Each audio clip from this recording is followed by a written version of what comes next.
escolhas e suas consequências. Esse tema está baseado no livro de Deuteronômio, você pode ir abrindo aí já a sua Bíblia, capítulo 30, do versículo 15 a 20. Deuteronômio 30, 15 a 20. Esse é o nosso texto base. Então, o tema da mensagem é escolhas e suas consequências.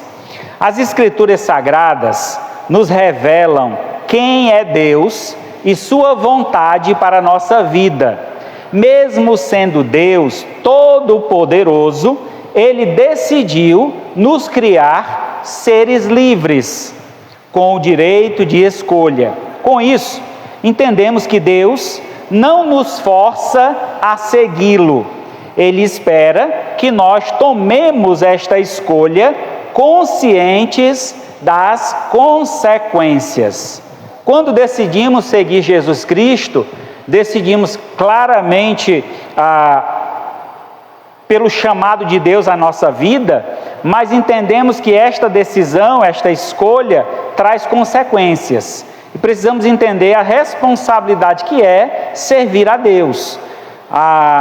Entendemos, diante da mensagem anterior, falando sobre escolhas, e falamos então sobre a escolha da morte. Muita gente hoje em dia tem escolhido viver uma vida à parte de Deus, uma vida separada de Deus. E a palavra morte, ela significa exatamente separação. Quando Adão e Eva pecaram, eles morreram espiritualmente. Isso quer dizer que eles foram separados de Deus. O Deus que vinha todos os dias, tinha contato com eles, tinha uma conexão com eles, deixou de estar conectado com eles. Assim eles foram expulsos do paraíso e tiveram que arcar com as consequências da escolha que eles tomaram, de viver uma vida separada de Deus. Para o povo hebreu, ele pediu que eles escolhessem vida ou morte, bênção ou maldição. Para nós, hoje em dia, ele continua a perguntar: vida ou morte, qual vais aceitar? Então, o cântico que nós entoamos há pouco tempo nos chama essa atenção a esta grande pergunta, esse grande dilema.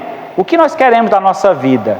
Como vamos dedicá-la? Se vamos viver uma vida à parte de Deus ou uma vida debaixo da vontade do Senhor? Então, nosso texto base, vamos ler agora, Deuteronômio 30, do 15 a 20.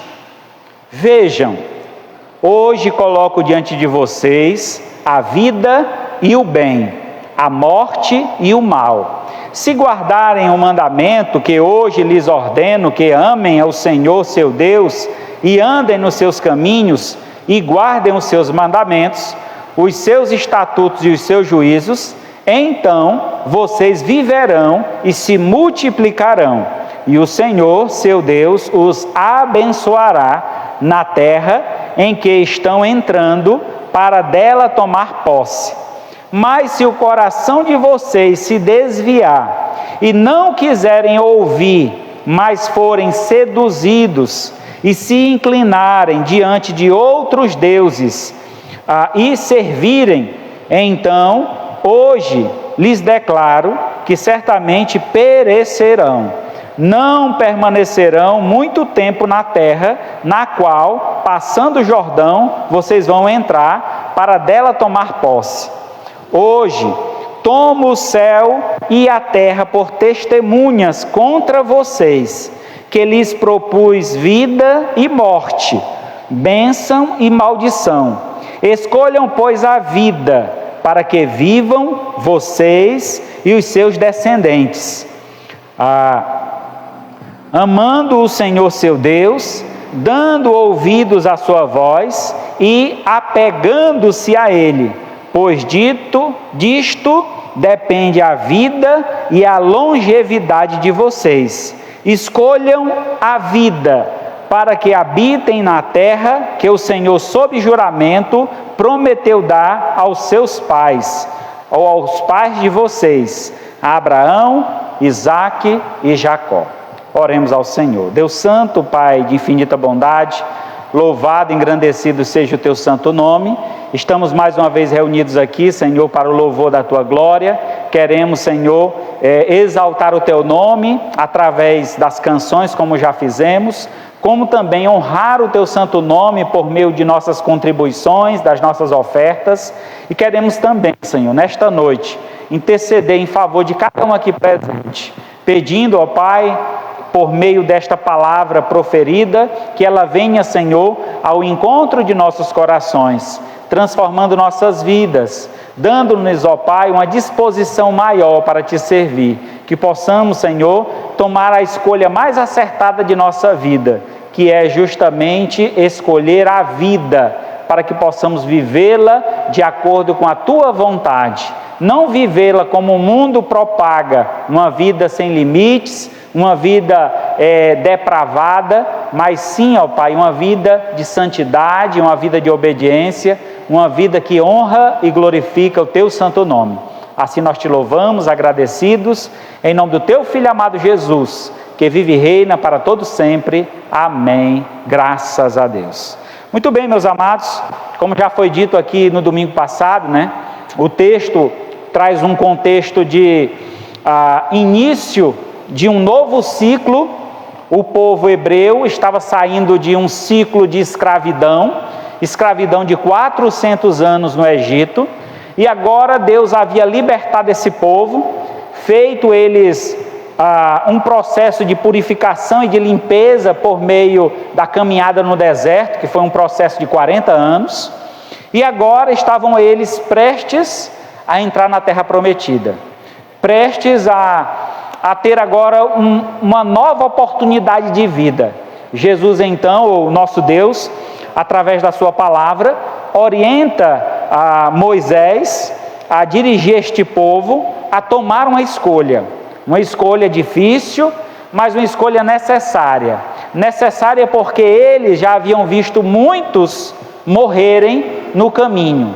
Para vocês terem ideia, dos quase 5.000 homens que saíram do Egito, quando saíram do Egito com mais de 20 anos, morreram todos, só ficaram Josué e Calebe. Só Josué e Calebe entraram na terra prometida. Quando saíram do Egito, eles tinham mais de 20 anos. Os demais que tinham mais de 20 anos morreram no processo dos 40 anos no deserto. Outros haviam nascido, e assim seria uma nova geração que estaria prestes e prontas para iniciar um novo ciclo de vida, e necessariamente precisavam tomar uma decisão, uma escolha importante para a vida deles. Coloco então esta escolha como uma escolha também necessária para nós hoje. Estamos iniciando um novo ano, já estamos aí no segundo mês, o segundo dia do segundo mês. Já se passaram mais de 30 dias, e que em alguns aspectos, talvez alguns de nós continua praticando os mesmos erros, as mesmas falhas, e querendo algo novo, querendo mudança. E eu digo para vocês que só é possível provarmos o novo de Deus, vivermos o novo de Deus, se decidirmos pela vida, se escolhermos a vida. E aí vocês vão entender o porquê estou afirmando isso. Vejamos hoje os 4 elementos fundamentais de quem escolhe a vida. Para que haja vida, irmãos, são necessários 4 elementos fundamentais.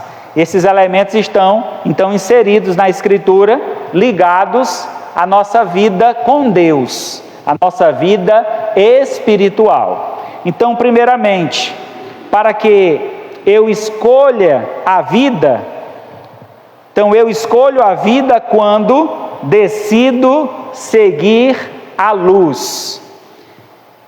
A luz, irmãos, ela é fundamental para a vida, pois ela é a fonte de energia que permite a existência de todos os seres vivos. A luz ela é necessária para a atmosfera, é necessária para as plantas, ela é necessária para o corpo humano, ela regula nosso dia e noite. Então, nós precisamos da luz, ela é necessária.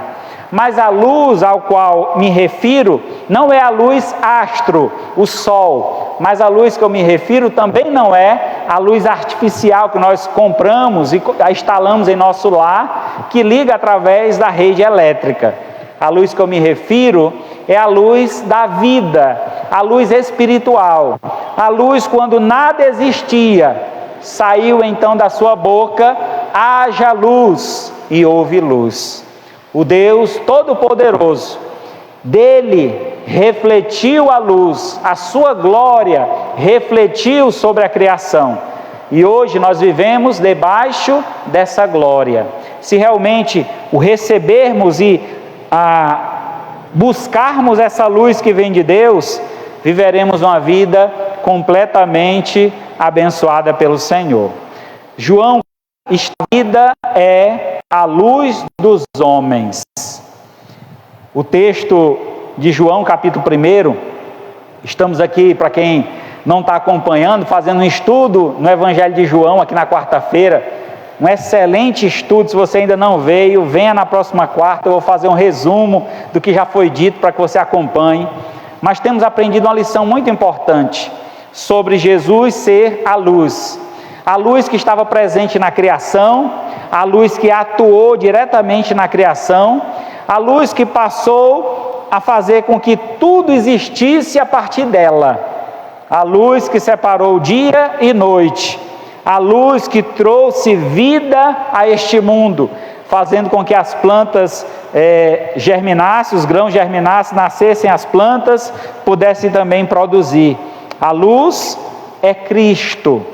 Por isso o texto diz: a vida estava nele. É interessante quando uma mulher está gestante, está grávida, e a gente então, quando nos encontramos com uma mulher assim, a gente pergunta: e aí, quando é que vai dar a luz? Quando é que vai trazer esta criança à luz? Então é muito magnífico esse ponto, né, do feminino, da mulher, ela poder dar à luz uma vida, trazer uma criança à vida, a este mundo. Assim também o texto, essa referência, traz essa ideia de que nós não existíamos até o momento em que foi dado a luz. Jesus trouxe a luz ao mundo e por meio desta luz o homem passou a existir. A vida estava nele e a vida é a luz dos homens. Só existe vida debaixo da luz de Cristo.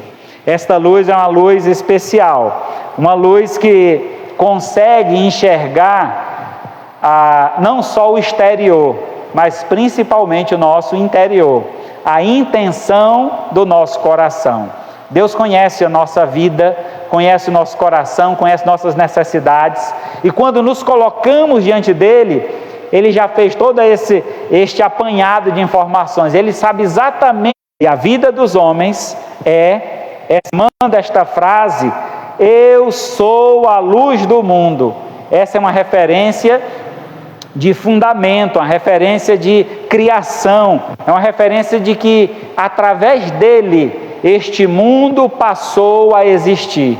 Eu sou a luz que fez esse mundo, em outras palavras. E ele diz: agora, se vocês querem viver uma vida realmente que glorifica a Deus, é preciso, é necessário que vocês andem na luz, porque quem me segue não andará em trevas. Eu já contei aqui algumas vezes, né? Mas sempre é bom repetir. Eu tenho uma tia que ela se diz crente, né? Eu não tenho muita certeza da fé que ela tem, não. Por quê? Certa vez, ocasião, eu não era crente, estava no mundo, e fui pular carnaval, numa festa que tinha na beira da praia, lá em Fortaleza. Quando eu chego lá no circuito de carnaval, a primeira pessoa que eu bato de frente, a minha tia, a irmã, crente. Eu fiquei assim, eu não era crente, né? Mas eu olhei para ela, estranhei a presença dela naquele lugar, naquele ambiente. Não sendo crente, eu tinha plena convicção e entendimento que aquele não era um lugar para o crente. E eu fiquei assim, mas tia, o que a senhora está fazendo aqui? Eu disse, meu filho, estou aproveitando a vida só temos uma e temos que aproveitar. Eu disse, mas tia, a senhora não é crente? Não, eu pedi permissão ao meu pastor para vir aqui, curtir o carnaval, e quando chegar na quarta-feira de cinza, eu volto lá, o culto de oração, peço perdão pelos meus pecados, e limpou tudo, resolveu tudo. Irmão, essa não é uma atitude cristã. Um cristão verdadeiro, ele não deseja mais as práticas do mundo, ele não anda mais nas trevas. Foi de lá que nós saímos e temos plena certeza de fé que aquele não é um lugar bom. É um lugar de tristeza, é um lugar de muita dor, de sofrimento. Pode trazer uma certa satisfação e uma certa alegria momentânea, mas posteriormente virão as consequências negativas de decisões erradas tomadas naquele lugar. Então é necessário que nós abandonemos as trevas e andemos na luz. Então o verdadeiro cristão, aquele que escolhe a vida, é alguém que escolhe viver, ou alguém que decide seguir a luz. Então não deixe a presença de Deus, não se afaste de Deus por qualquer motivo, até porque o lugar onde você pode resolver os seus problemas é na presença de Deus. Às vezes a gente quer resolver os problemas fugindo de Deus, se escondendo de Deus. Foi justamente o que Adão fez. Quando viu que estava na virada do dia, o horário que Deus passeava pelo jardim, ele correu e se escondeu. E o Senhor sabia muito bem onde Adão estava, mas lá de onde ele estava, ele disse, Adão, onde tu estás? Ele sabia, Deus é todo poderoso, onisciente. No entanto, ele queria ouvir da boca de Adão, Senhor, eu vi que tu estavas vindo, tive medo e me escondi. Essa então é a atitude de alguém que está em desobediência, ele quer fugir da luz. Então, meu irmão, se você vive uma vida realmente que agrada ao Senhor, uma vida que glorifica o nome de Deus, o lugar maravilhoso para se estar é na presença do Senhor, honrando e glorificando o seu nome, absorvendo cada vez mais esta luz e fortalecendo ainda mais a nossa fé. Então é preciso escolher, é preciso decidir, e essa decisão, essa escolha seja para você. Escolha seguir a luz. Em segundo lugar, eu escolho a vida quando decido saciar-me na fonte da vida. Eu escolho a vida quando decido saciar-me na fonte da vida. A água, ela é fundamental para a vida, pois está presente em todos os seres vivos e em muitos elementos da natureza. A água é o componente essencial para o corpo, compondo entre 60% a 70% do nosso peso. Então o peso do nosso corpo é entre 60% e 70% de água. Aí nos faz uma reflexão, fazendo uma reflexão de que a água é necessária, nós precisamos tomar pelo menos aí entre 2 a 3 litros de água por dia. Então para alguns isso é um absurdo, é muita água, né?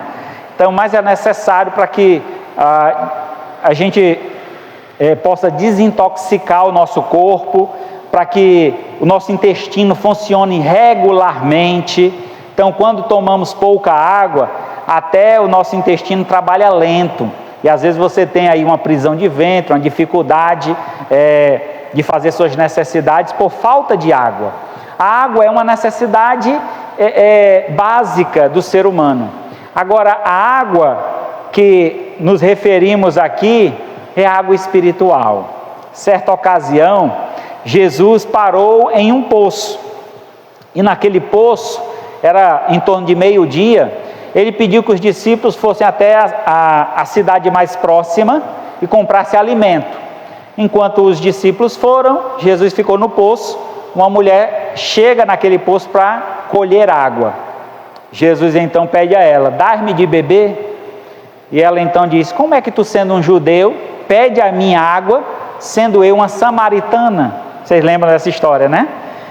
E naquela história, Jesus tem um diálogo com aquela mulher e finda o diálogo dizendo: se tu soubesse quem te pede água, tu me pedirias água e eu te daria água viva. Essa água viva é a essência da vida, é o que nós precisamos para viver. João 7, 37 e 38. Nos últimos dias, o grande dia da festa, levantou-se Jesus e exclamou: se alguém tem sede, venha a mim e beba. Quem crê em mim, como diz a Escritura, do seu interior fluirão rios de água viva. Então a água espiritual, a mesma água que Jesus Cristo havia afirmado à mulher samaritana: se tu me pedires, eu te darei água viva. E aquela mulher entende esse discurso, esse chamado de Jesus. Ela deixa o seu cântaro, o pote que ela vinha para pegar água, e ela volta para a cidade. E naquela cidade ela encontra os homens que ela tinha relacionamentos. Ela volta com esses homens até lá e recebe a salvação de Cristo Jesus. Meus amados, que maravilhoso é saciar-se da fonte de Deus. Diz as Sagradas Escrituras que lá no céu há uma fonte perene. No centro da cidade da Nova Jerusalém, há uma fonte que não seca, todo o tempo jorrando água. Ali uma representação da presença de Deus, uma representação de que Deus está constantemente derramando bênçãos sobre nossas vidas. E nós muitas vezes queremos nos desviar das bênçãos de Deus. Não, agora não, eu não quero. Lembro muito de um amigo que a gente insistia pela conversão dele, e ele dizia assim: agora não. Botava a mão assim como se estivesse freando, né? Agora não. Quando eu tiver mais velho, eu entrego a minha vida a Jesus. Mas, meu irmão, o convite é para hoje. Se você fosse convidado hoje mesmo, agora, quando você sair daqui, um convite para uma grande festa no Aracati Clube, o prefeito chamou só as pessoas mais importantes dessa cidade e você foi um dos convidados. Eu tenho certeza que você ia se preparar, ia se preocupar, ia atrás de uma roupa nova, só para estar nessa festa. Paz, eu fui convidado, que honra, só as pessoas mais importantes da cidade.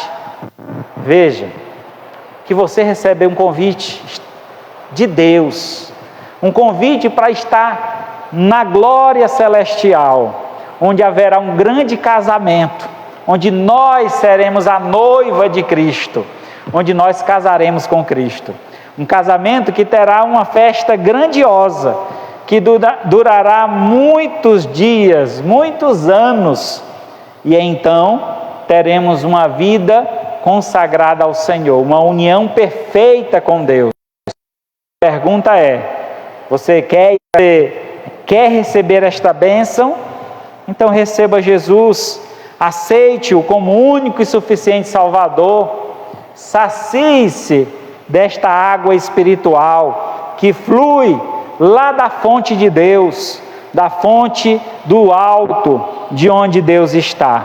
Este então deve ser o desejo do nosso coração, nos saciar da fonte das águas do Senhor, da água viva. Em terceiro lugar, eu escolho vida quando decido alimentar-me da verdade. A alimentação é um pilar também fundamental da saúde, pois fornece os nutrientes necessários para um bom funcionamento do corpo. Uma alimentação saudável e equilibrada pode ajudar a prevenir doenças, melhorar a qualidade de vida e o bem-estar. Nós sempre estamos preocupados com o alimento, se esse alimento foi lavado, se esse alimento foi passado por um processo químico ou não, se esse alimento ele é nutritivo ou não, se esse alimento engorda ou não engorda. Estamos sempre analisando os alimentos, porque estamos preocupados com o corpo. Mas entenda que o corpo, ele não é a parte principal da nossa vida. A parte principal da nossa vida é o espírito. Até porque a Bíblia diz que nós viemos do pó e ao pó retornaremos. Então o corpo, ele voltará ao pó, mas o espírito voltará a Deus que o deu. Temos então que cuidar do corpo. Enquanto vida, o espírito habita no corpo. Por isso devemos cuidar do corpo. Mas, no entanto, não devemos esquecer de alimentar o nosso espírito. Eu tenho certeza que você hoje, pelo menos, teve aí umas 3 refeições. Alguém aqui teve 3 refeições hoje? Amém, graças a Deus. Se você não teve, vai fazer uma daqui a pouco. Quando sair daqui, eu tenho certeza que você vai fazer uma. Então, estamos sempre nos alimentando. Agora, a pergunta é, você alimentou o teu espírito hoje? Você orou hoje? Você leu a Bíblia hoje? Você está em comunhão com a sua igreja? Então é necessário que a gente alimente também o nosso espírito. Então o texto diz que a gente deve alimentar-se da verdade. Veja só o que aqui diz no Salmo 37, verso 3. Salmo 37, 3. Confia no Senhor e faz o bem. Habita na terra e alimenta-te da verdade. Irmãos, temos que nos alimentar da verdade. Eita, pastor, mas que verdade é essa? Onde eu encontro essa verdade para que eu possa me alimentar dela? Aí Jesus diz, lá em João 14,6, eu sou o caminho, a verdade e a vida. Ninguém vai ao Pai a não ser por Jesus. Jesus é a verdade. Mas existe um outro alimento que também é verdade, que nós podemos nos alimentar dele diariamente. Que alimento é esse? A palavra de Deus. João 17, 17. Santifica-os na verdade, a tua palavra é a verdade. Então temos aí pelo menos 2 verdades muito vivas diante de nós. Então é necessário que nos alimentemos. E como é que nós alimentamos o espírito? Buscando conhecimento, buscando aprimorar cada vez mais a nossa relação com Deus. Então nossa relação com Deus se aprimora por meio do conhecimento da verdade que vem através das Escrituras, e essa alimentação ela se faz por meio da fé, quando depositamos a nossa fé na palavra e na pessoa da palavra, que é o próprio Cristo. Cristo, ele é a revelação máxima de Deus. Deus se revelou aos homens por meio de Jesus. Jesus veio a este mundo para nos ensinar e nos mostrar quem é Deus. E aí, por esse motivo, Ele é a verdade e nele nós podemos saciar a nossa fome espiritual. Há um vazio dentro de nós. Alguns, o vazio está no estômago, não é, Davi? Eu e você hoje estamos com fome. Daqui a pouco vamos saciar esse vazio. Mas há um vazio no nosso coração. Nosso espírito necessita de Deus. Um homem sem Deus é um homem vazio. É um homem que vive uma vida completamente sem um norte, sem uma orientação. Ele vive perdido, buscando alegrias nos prazeres da carne, correndo de um lado para o outro. A Bíblia o compara até como uma folha seca, que o vento leva de um lado e leva de outro. No entanto, aquele que está firmado em Deus é como uma árvore plantada junto a um ribeiro, na beira de um rio, cujas folhagens não murcha, e tudo quanto ele faz será bem sucedido. ele vai frutificar o ano todo, porque está ali, todo o tempo, nutrindo, alimentando-se daquele ambiente favorável a ele. Então há um ambiente favorável para nós conhecermos a Deus, há um ambiente favorável para nós alimentarmos o nosso espírito, que é a casa de Deus, a igreja, um lugar especial que Deus separou para nós, para que nós pudéssemos estar aqui, fortalecendo a nossa fé, crescendo em conhecimento, alimentando mais e mais a nossa vida espiritual, para que possamos vencer as batalhas do dia a dia. Então, um cristão que não alimenta o seu espírito, quando vier as batalhas, as lutas, ele vai estar fraco, ele não vai resistir, ele vai perecer. Então é necessário que fortalecemos o nosso espírito, a nossa fé, por meio do alimento da verdade, que é a palavra, que é o próprio Cristo. Veja o que diz João, capítulo 6, abra aí, versículos 51 e o 57.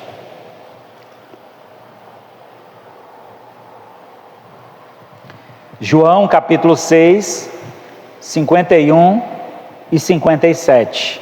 Diz assim: Eu sou o pão vivo que desceu do céu. Se alguém dele comer, viverá eternamente. E o pão que eu darei pela vida do mundo é a minha carne. Versículo 57 de João 6. Assim como o Pai que vive me enviou, e igualmente eu vivo pelo Pai. Também quem de mim se alimenta, por mim viverá. Irmãos, Jesus traz nesse texto um contexto muito forte, muito sério.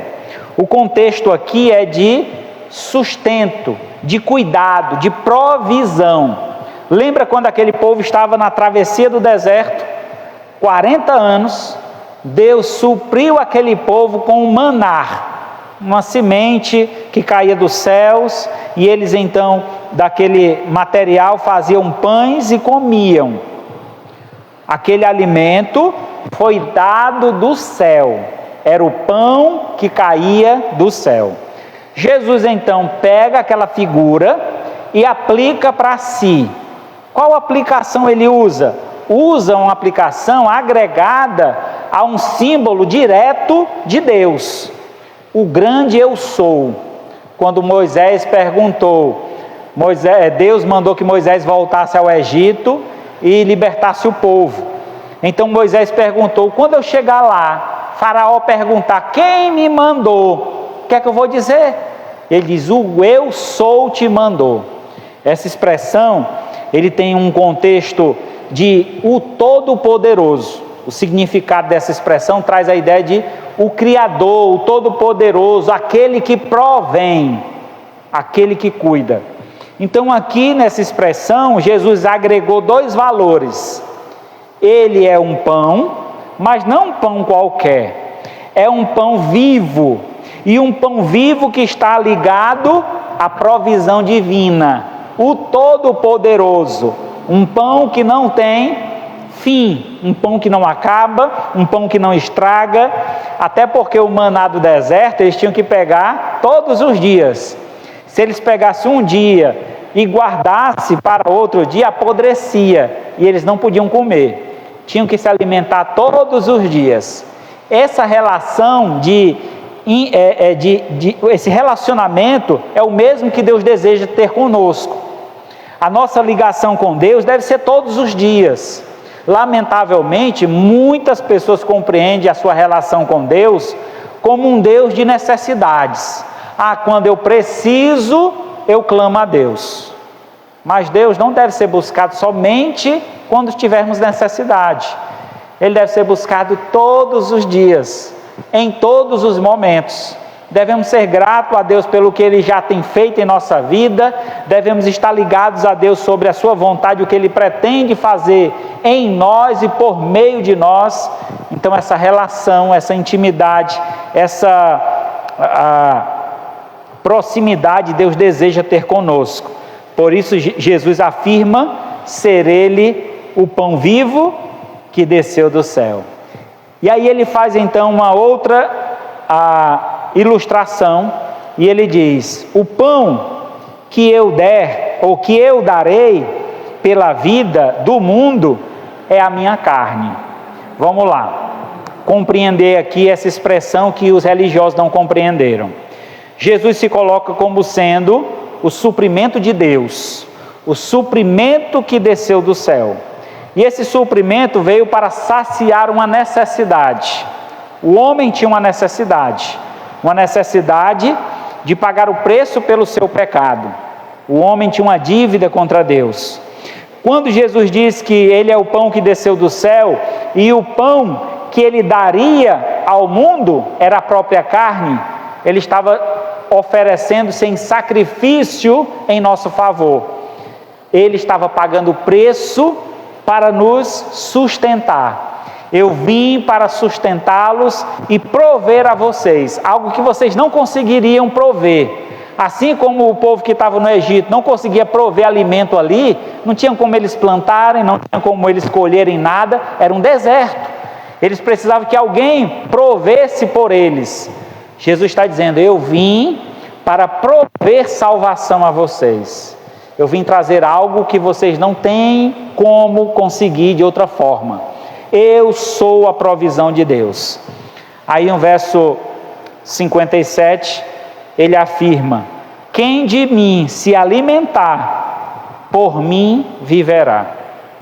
Quem realmente reconhece essa provisão de Deus e recebe essa provisão de Deus, esse pão do céu, o sacrifício que Cristo fez na cruz é reconhecido por nós, e se nós vivermos diante desse sacrifício, agora colocando a nossa vida à disposição de Deus, viveremos para todos sempre ao lado do Senhor, saciados por Ele, alimentados por Ele. É essa verdade que deve alimentar o nosso espírito, e nada, nem ninguém poderá tirar essa convicção, essa certeza no seu coração. Essa verdade é incontestável. Creia que Cristo veio para te salvar, e se você reconhece Cristo como seu Salvador, você tem dele a vida eterna.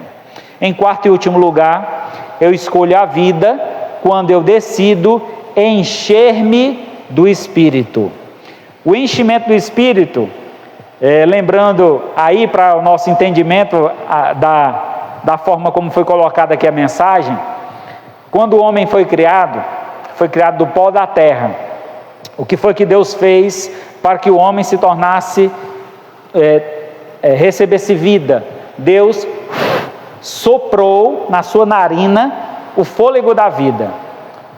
A palavra sopro é a mesma palavra, significa espírito. A palavra espírito significa sopro de Deus. Então o espírito, devemos buscar este ar, este sopro que vem do Senhor. O Senhor derrama sobre nós o seu espírito, e esse espírito vem para nos encher e nos capacitar para fazer a obra de Deus. Somos cheios do Espírito para cumprir o chamado de Deus em nossa vida aqui nesta terra. O ar, ele é fundamental para a vida, pois contém oxigênio, um gás essencial para a respiração dos seres vivos. A qualidade do ar é um tema de grande importância para a saúde e o meio ambiente. Tem como a gente contestar ou duvidar da qualidade do Espírito de Deus? É o melhor que tem. Às vezes a gente fica querendo seguir outros espíritos. Mulher, tem um fulano ali, olha, ele revela o que acontece, o que vai acontecer, quem é o teu futuro marido, ele lê a tua mão, ele faz isso, ele faz aquilo. Cuidado com esses espíritos aí. Esses espíritos não são espíritos da verdade. O verdadeiro espírito, este vindo da parte de Deus, ele tira de nós a venda, para que nós mesmo possamos enxergar a glória de Deus, a vontade de Deus para a nossa vida. Todo o plano, todo o propósito de Deus é revelado a nós por meio do seu Espírito. porque ele nos convence do pecado, da justiça e do juízo. Esse é o poder do Espírito sobre nós. Atos dos Apóstolos 9:17. Atos 9:17. Então Ananias foi ao encontro, e entrando na casa, impôs sobre ele as mãos, dizendo: Paulo, irmão, o Senhor me enviou a saber, o próprio Jesus que te apareceu no caminho, por onde vinhas, para que recuperes a vistas e fique cheio do Espírito Santo. O apóstolo Paulo, todos conhecem a história aqui, a maioria pelo menos. Então, a história de um homem que perseguia os cristãos, e ele estava saindo de uma cidade para outra, para ir à caça dos cristãos e prendê-los, e neste interim, durante essa caminhada, houve uma aparição de Jesus. Ele caiu sobre terra, completamente cego. Depois desse momento de encontro com Jesus, ele vai até uma casa e aguarda até que Deus mande, através de Jesus Cristo, mande Ananias. Ananias então vai até aquele lugar, no início com um pouco de relutância: Senhor, eu vou lá justamente para esse homem que persegue os cristãos. Sim, eu estou te mandando porque tem um plano na vida dele, tem algo grandioso que eu vou fazer por meio desse homem. E ele então vai até lá, coloca a mão sobre aquele homem, e as escamas caem da sua vista, aquele homem volta a enxergar, e a partir daquele momento ele é cheio do Espírito Santo, e se torna o maior missionário de todos os tempos. Paulo foi o maior escritor, dentre os livros da Bíblia, com maior quantidade de livros escritos. Paulo foi um dos que desbravou os campos mais distantes com o Evangelho. Paulo, um grande exemplo de servo de Deus. Tudo porque ele se encheu do Espírito Santo. Isso, irmão, não está longe de nós. O Espírito está perto de nós, está em nosso coração, ele habita em nós. Mas é necessário que nós deixemos o Espírito agir em nós. Se nós não abrirmos o nosso coração e permitir que ele haja por meio de nós, ele não vai tomar conta, ele não vai invadir, ele não vai fazer algo que nós não permitimos. É necessário, irmãos, reconhecer que o Espírito Santo que foi concedido por Deus a nós no ato da nossa conversão, ele precisa ter espaço em nós. Deixemos ou façamos morrer a velha natureza, para que então o novo homem que vem por meio do Espírito, ele possa crescer, desenvolver e frutificar.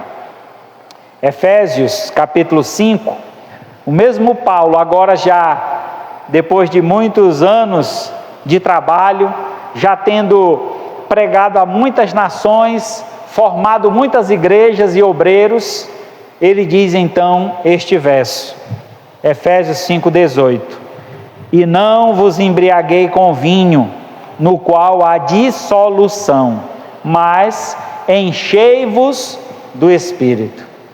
O contexto desse versículo é muito interessante, irmão. Paulo está escrevendo aos crentes em Éfeso. Éfeso era uma cidade idólatra.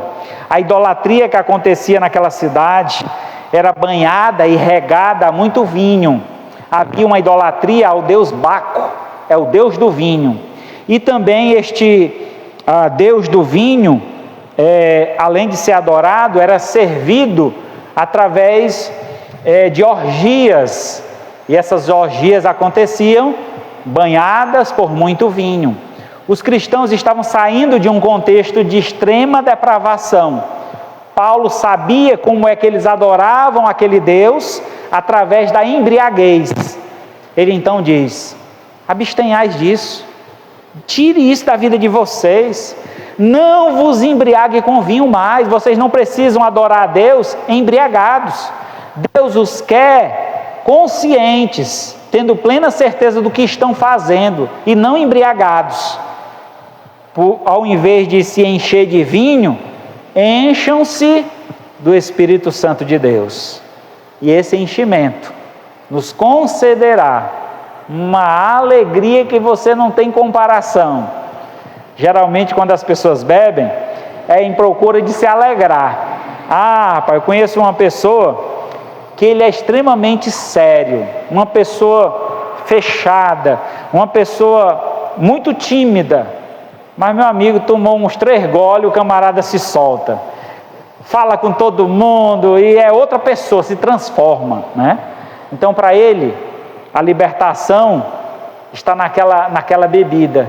Só que ele volta depois da bebida e é uma pessoa completamente diferente, estranha. O Santo Espírito de Deus nos chama a sermos uma nova pessoa, mas uma pessoa consciente, que adora a Deus, que agrada a Deus, tendo plena certeza de que você faz aquilo com tanta alegria, com tanta satisfação, porque é Ele que nos alegra, Ele nos enche. É muito bom, irmãos, estar cheio do Espírito, é muito bom porque até o que você fala chega até as outras pessoas de forma agradável, de forma amorosa. Então busque isso para a sua vida espiritual, seja cheio do Espírito Santo e deixe de lado as práticas mundanas, como por exemplo aqui a embriaguez. Concluindo então, Deus não obriga ninguém a escolhê-lo, porque a escolha deve ser nossa e deve ser feita de forma natural e verdadeira, do fundo do nosso coração, e as opções propostas por Deus são bênção ou maldição, vida ou morte. Por que continuar vivendo uma vida sem Deus, se você pode viver uma vida de Deus?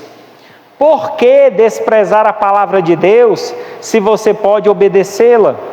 Por que ser amaldiçoado, se você pode ser abençoado? Para que escolher a morte, se você pode viver a vida eterna ao lado de Deus? Faça a escolha certa, agora. Escolha viver a vida ao lado de Deus. Deuteronômio 30:19. Os céus e a terra tomo hoje por testemunhas contra ti, que te propus vida e morte, bênção e maldição. Escolhe, pois, a vida, para que vivas tu e a tua descendência. Quando eu leio esse versículo, irmão, sabe o que é que eu me lembro? Lá de Josué: eu e minha casa serviremos ao Senhor. Vocês tomem essa decisão. Se vocês querem seguir os deuses a quem serviram os vossos pais da além do Eufrates, dos deuses dos amorreus em cuja terra habitais, mas eu e minha casa serviremos ao Senhor. Então nosso convite, o convite que Deus faz a nós nesta noite, é que nós escolhemos a vida e vivamos para a glória de Deus. Amém? Louvado seja Deus. Vamos orar. Querido Deus, Pai de infinita bondade, louvado e engrandecido seja o Teu santo nome, ó Pai. Muito obrigado por esta palavra, Senhor, tão desafiadora. Uma decisão, uma escolha importante para a nossa vida. Vemos claramente, Senhor, que os elementos são fundamentais. O ar, a água, o alimento, todos eles são importantes e que nós devemos, a luz também, e que nós devemos tê-los constantemente em nossa vida. Se um deles faltar, certamente estaremos mortos. É necessário então que busquemos estes elementos espirituais e estejamos continuamente usufruindo deles, alimentando-se, fortalecendo nossa fé, para que possamos estar preparados para todos os desafios desta vida e certamente estarmos preparados também para o encontro com o Senhor. Ó Pai querido, eu te agradeço por cada um que chegou. Rogo, ó Pai, se algum entre nós não tem feito sua confissão de fé, que neste momento, ó Pai, o Senhor toque em seus corações e eles possam, de onde estiverem, tomar uma decisão ao teu lado. Mesmo assistindo um vídeo, eles possam compreender que o Senhor foi quem colocou este vídeo para que eles assistissem e assim eles pudessem fazer uma confissão de fé. Que assim, ó Pai, eles possam entregar a vida em Tuas mãos e possam receber de Ti uma vida nova, uma vida transformada. Escolha hoje a vida e viva ao lado do Senhor. Assim eu te louvo, agradecido, em nome de Jesus Cristo, teu Filho amado, que vive e reina para todo sempre. Amém. Graças a Deus.